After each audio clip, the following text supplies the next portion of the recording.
주님 예수님, 오늘은 5월 7일 부활 제5주간 금요일입니다. 오늘 복음에서 예수님께서는 제자들이 지켜야 할 계명에 대해 말씀하셨습니다.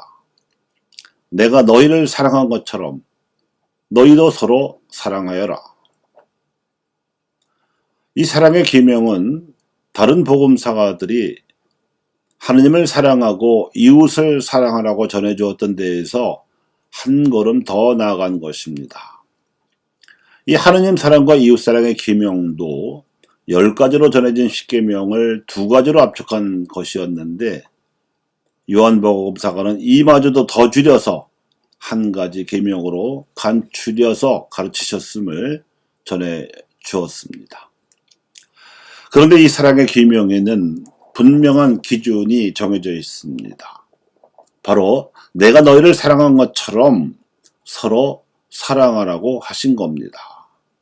그리고 이를 풀이하여 말씀하시기를 벗을 위하여 자기 목숨을 바치는 것보다 더 큰 사랑은 없다고 하셨는데 과연 예수님께서는 제자들을 위하여 당신 목숨을 내놓으셨습니다. 공생활 전반부에는 불특정 다수의 유다인 군중을 상대로 복음을 선포하시던 활동인 캐리그마에 정성을 기울이셨습니다만 그 과정에서 12명을 눈여겨보신 다음에 이들로 이루어진 소수의 유다인 제자를 사도로 양성하시던 활동인 디다케에 정성을 쏟으신 것이 그 첫째요.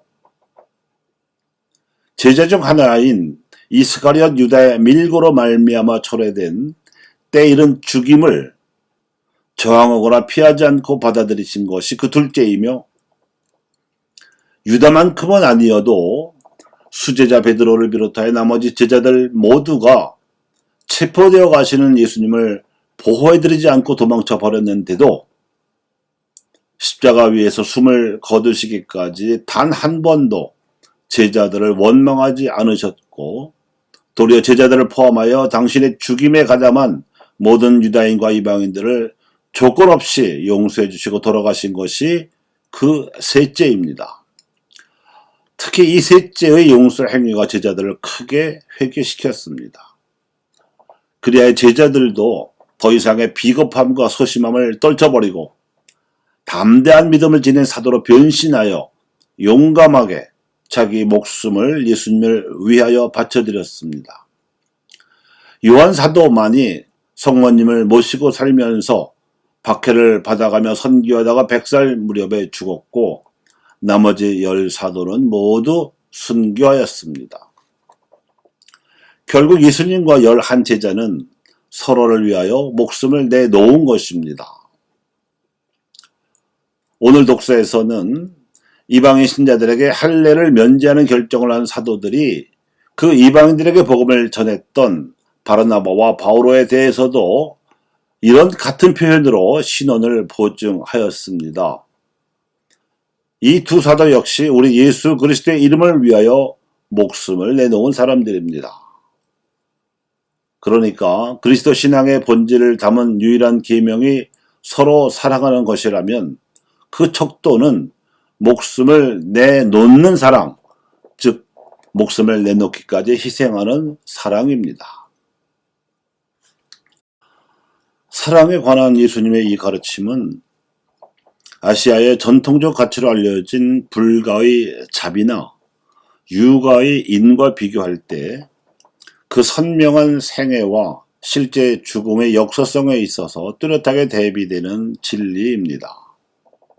바로 이 점이 아시아인들, 특히 불교적 가치관과 유학적 가치관을 신봉하는 아시아 종교인들과 대화하고 협력할 때 아시아 그리스도인들이 말씀으로 가르치거나 행동으로 입증해 보여야 할 가치입니다. 사실 하나님께서 당신의 말씀을 시작하신 곳도 아시아였고 당신 백성을 처음으로 불러 모으신 곳도 아시아였으며 구세주 역시 아시아인의 육신을 취하셨음에도 불구하고 그 후 2000년이 지나도록 그리스도인들이 소수에 지나지 않을 정도로 낯선 이유, 아시아의 복음화가 지체된 이유 중에 하나가 여기서 해명됩니다.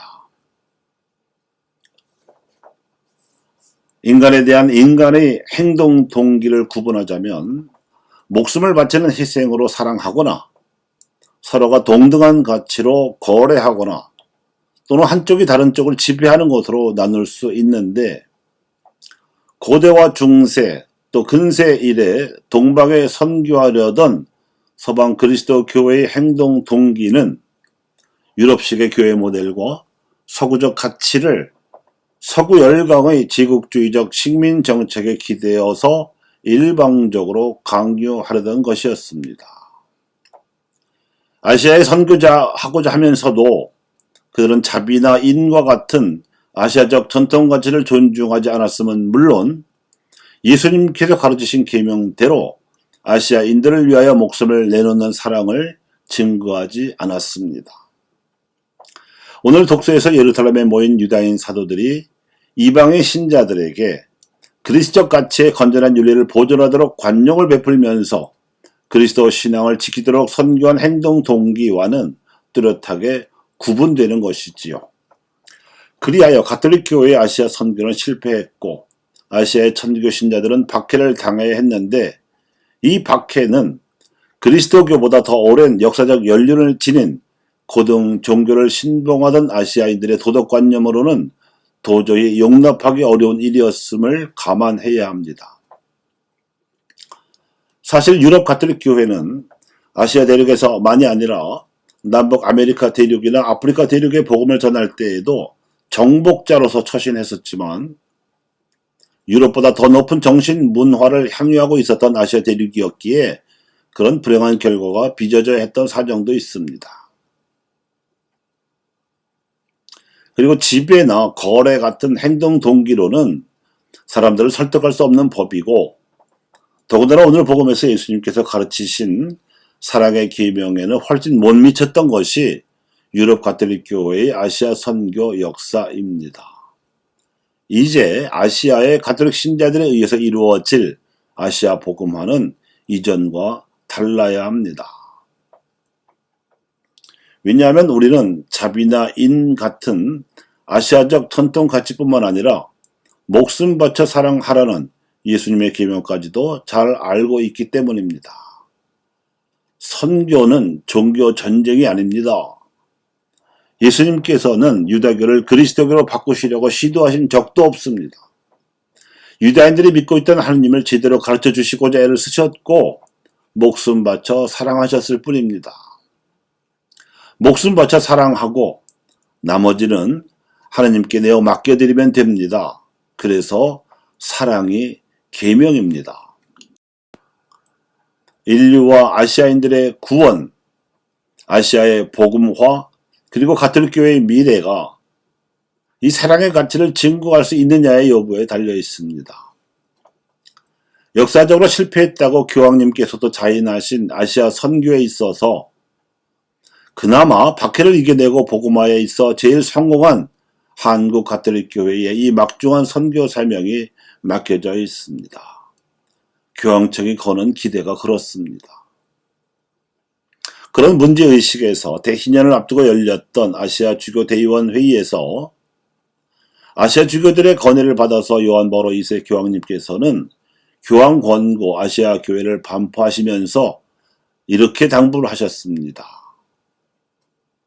교회가 제1천년기에는 유럽 대륙에 십자가를 세웠고 제2천년기에는 아프리카와 아메리카 대륙에 복음의 씨앗을 뿌렸는데, 지구를 한 바퀴 돌아온 이 제3천년기에는 광대하고 생동적인 아시아 대륙에서 신앙의 큰 열매를 거둘 수 있으리라는 기대로 그리스도교 제3천년기의 문턱을 넘어갈 것입니다.